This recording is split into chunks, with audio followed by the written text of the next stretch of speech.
We're live, everybody. Welcome in. It is Monday, 4:55 p.m. Central.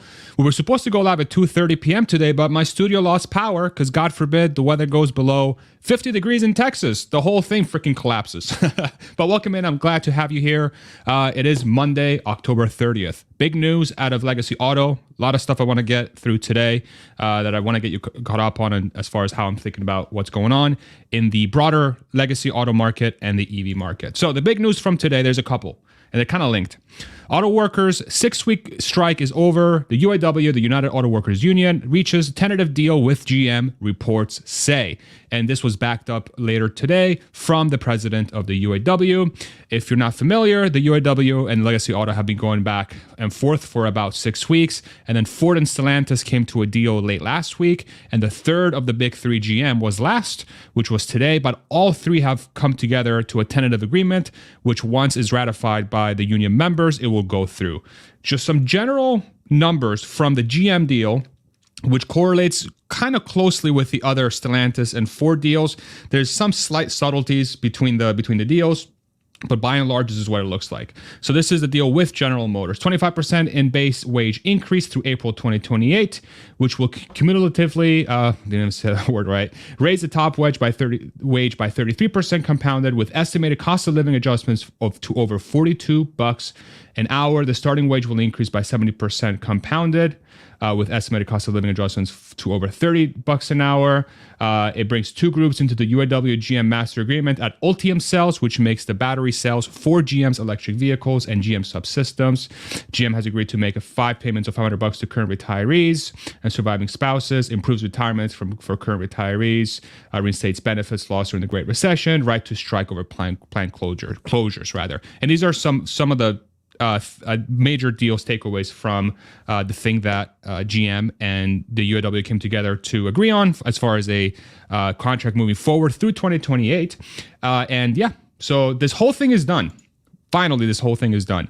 If we tally up, this is from Unusual Whales on X, if we tally up the total strike costs to these legacy automakers, the big three that were impacted by this, General Motors, Ford, and Stellantis lost a combined $2.5 billion in earnings because of the strikes through October 26th, and today's the 30th, so probably add a few more bucks because of the GM shutdowns, but it should be around that number, $2.5 billion across the three automakers. Thank you, Unusual Whales, for that number, and of course, thank you, Sora Merritt, on X as well for those numbers as well. Now, the overarching storyline now that it's come to a close, and I have some thoughts about how this is going to impact Legacy Auto.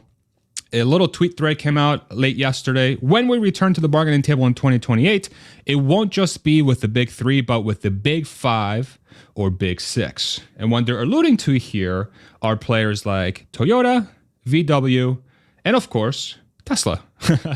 Of course, Tesla, right? Tesla and anti-union Elon Musk make enticing targets for UAW's next push. I want to read a couple lines from the article here that I want to highlight. Fain has been a formidable foe in Tesla Chief Executive Officer Elon Musk, who has near limitless resources and doesn't flinch at legal threats and blah, blah, blah. Some other lines there as well. I do want to highlight there was a couple lines here, and of course I lost my spot. Okay, here we go. Some current UAW members are already fired up to take on Tesla. Go out west to California? Absolutely, I would go, said John J. Kincaid. Still, fighting for a contract at companies with established relationships with union workers is far different effort than starting from scratch. Several workers who were key to Tesla's early union effort are no longer at the company.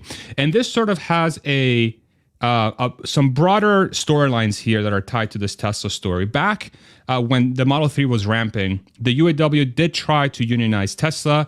They failed.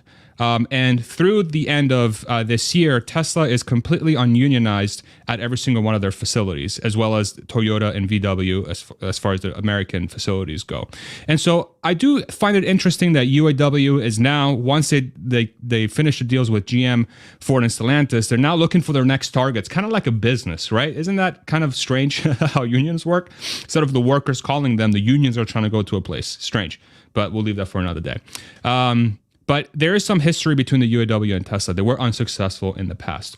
But what's also really interesting about the storyline, and this is why I think it's going to be very difficult for the UAW to get into, let's say, like a Tesla, is because one, they failed in the past, but then also there was a recent union effort at the company in Sweden, which failed. Tesla workers refused to support union strike in Sweden.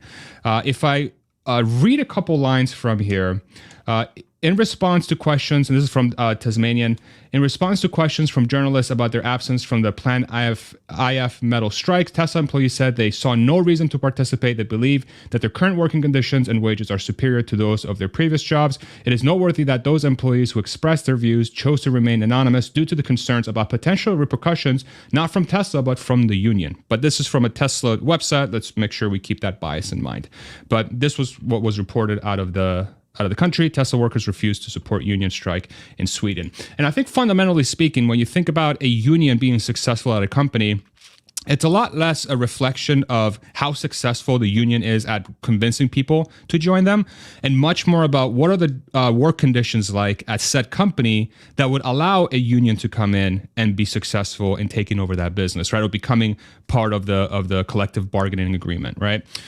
Just think about it in plain ways. If you're somebody who's happy with your employer, what sort of incentive structure do you have to say, okay, union, come in and take a percentage of my pay cut to fund the union efforts, instead of, saying, okay, it seems like the company is treating me fine and I'm happy.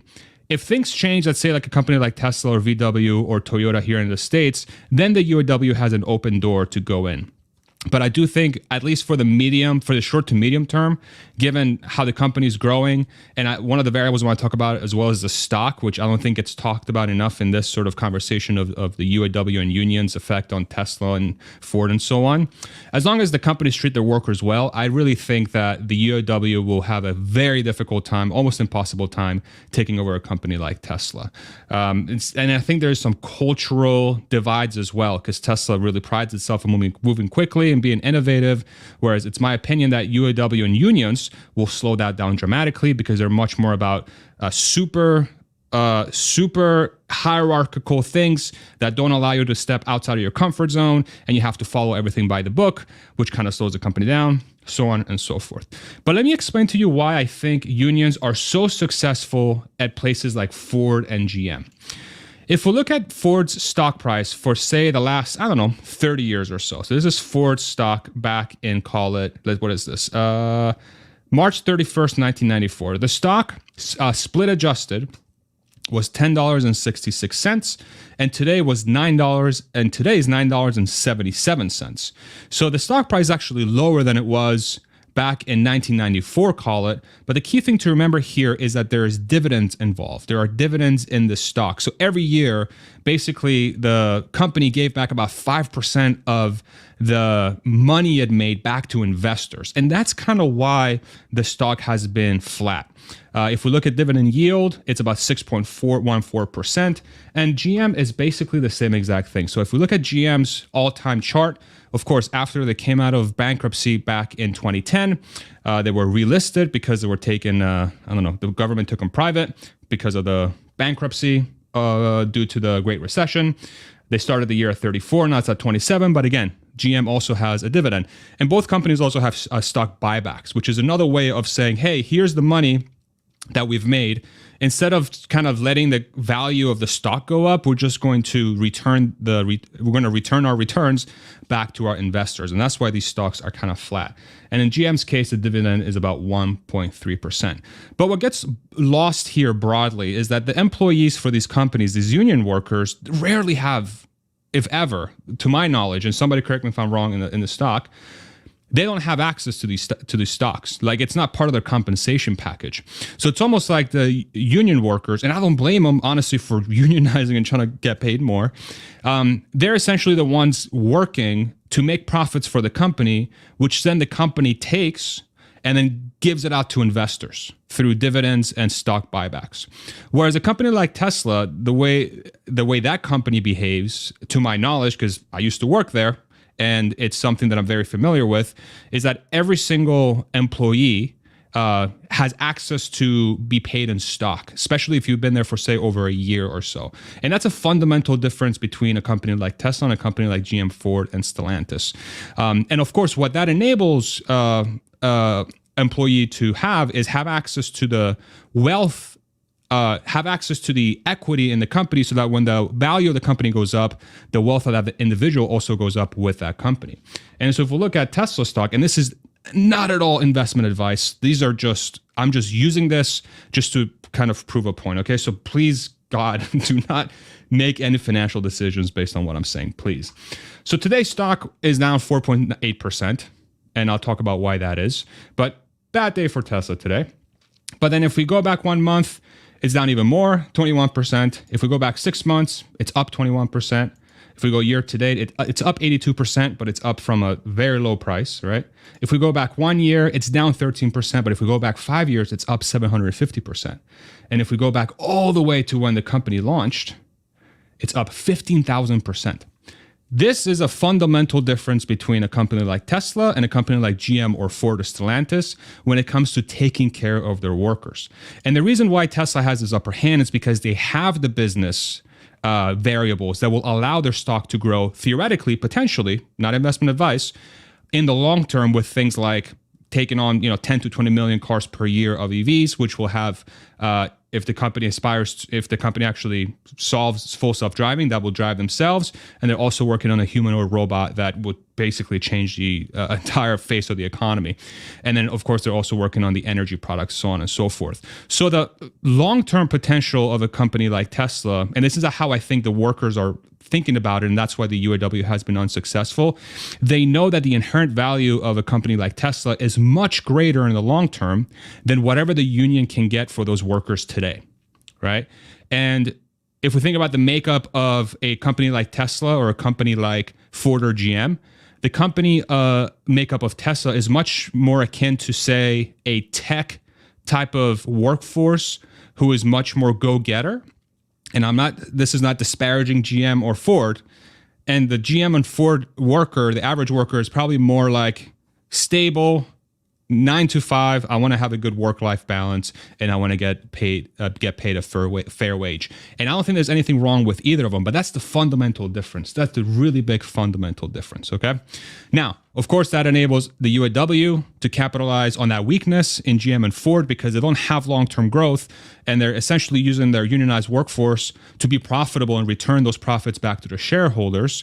But because of the UAW saying enough is enough, pay me, pay me more because you guys are being freaking greedy, right? What is the repercussions of that? Ford will postpone about $12 billion in EV investments as buyers become more cautious. Now, they will say it's because the EV landscape is not great right now and the demand is kind of soft with it, which is true. But if EVs become the next generation transportation system in, say, the next 10 to 20 years, why would Ford slow down? Because they can't afford to go faster because it loses them too much money. If you're come back to this channel often, poor Ford, we keep picking on them. They lost about $1.3 billion last quarter in just their EV. And as they're growing, their losses are accelerating, right? And GM's the same exact thing. GM scales back EV plans as buyers hesitate, again, framed as the customer is dictating that we need to slow down. But on my video from Friday, I make the case, I hope I did so properly and well enough, where it's not really a EV market that's pushing back. It's an affordability crisis, really, where there's not enough affordable electric vehicles, and GM and Ford are not in a position to create affordable electric vehicles. And that's why they're slowing down. On top of a union, right? On top of a union that's demanding a lot more money because of they just feel like they've just stagnated. And honestly, credit goes to the union because if you do look at the wages for these companies, it has been a lot of stagnation for those folks, while the folks that have been investing in the company are getting paid in dividends and stock buybacks, which none of the workers at GM and Ford really are offered as part of the compensation package. Oh, and by the way, they're working there just to enrich those folks. So I kind of get that angle, and I think that was a very smart angle by UAW to take. But I do think they're going to be wholly unsuccessful in the case of Tesla because Tesla actually does it right to take care of their people, in my opinion. Not everybody will agree with that, but in my opinion, they do so. Now, as far as the EV story goes, the demand goes, even the investor relations head of Tesla, Martin Viecha, if we look at global EV sales in first half of 23 versus second half of 22, so basically this first half of this year versus back half of last year, the market has seen the first sequential decline half over half, so the back half of last year versus the first half of this year, in a long time. Let's see what happens in the second half of this year. So even the one of the executives at Tesla is recognizing that there's softness in the EV market, right? And there was news today which caused the Tesla stock to dip, where Tesla supplier Panasonic slashing domestic EV battery production in Japan. They're cutting production of batteries because the Model S and X are not selling as much because they're way more expensive, and we're in a weird interest rate environment and so on and so forth, inflation and things like that, which are making expensive cars more difficult to afford. But they're increasing their production in the United States over in Nevada to satiate the demand for semi-Cybertruck or the other cars that Tesla has out here. So it's there's obviously weakness. There's obviously weakness in the market, in the EV market. But here's the overarching theme, though. Here's a big overarching theme. And let me make sure I have the stage correctly because I forget where I put this.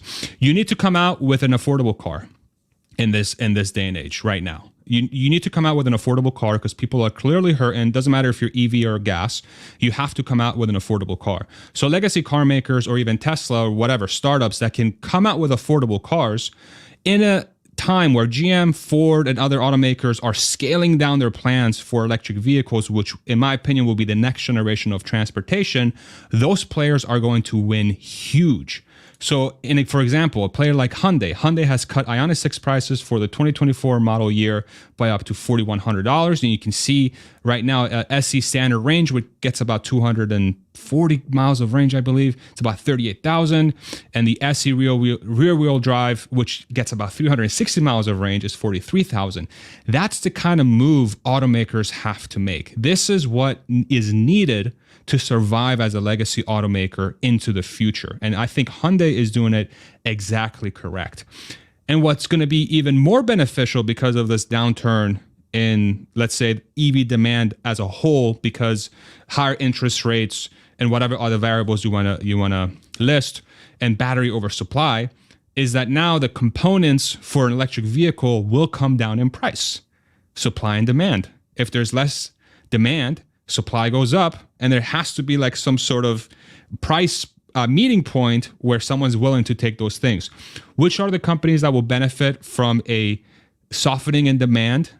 Companies that can make EVs profitably, because that incentivizes them to buy more of those things at a lower price, which will help them lower their price and sell more cars. So Tesla wins huge. I don't know what the profit is for Hyundai, but they're willing to go super low. So they're going to win. Players like Rivian are going to win in this environment. Players like BYD, even though they lost, I think, $4 billion in cash flow this past quarter, at least they're committed to electric vehicles. They should win, right?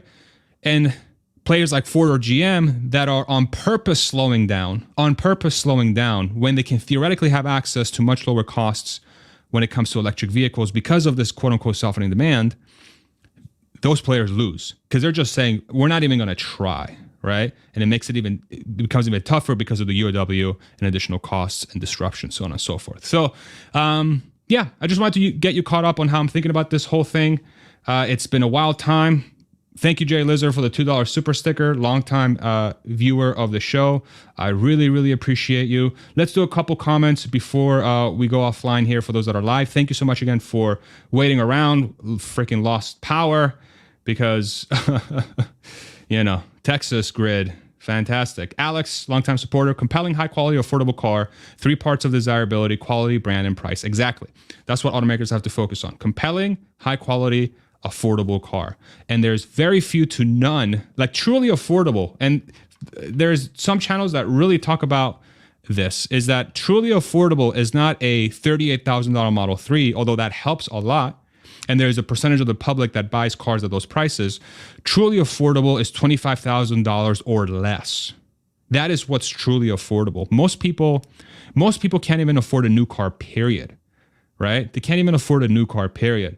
They buy used cars, or they carpool, or they take public transportation, or they take Uber and Lyft once in a while, or they have to use one car across 7 people because they can't afford having a car for each person. That's what it really means to have an affordable car. And the companies that can do it profitably will win big time. $2 super chat. Sorry for giving you crap yesterday. I don't even know what you're talking about, but thank you. Don't worry about it. I don't think you're giving me crap on anything.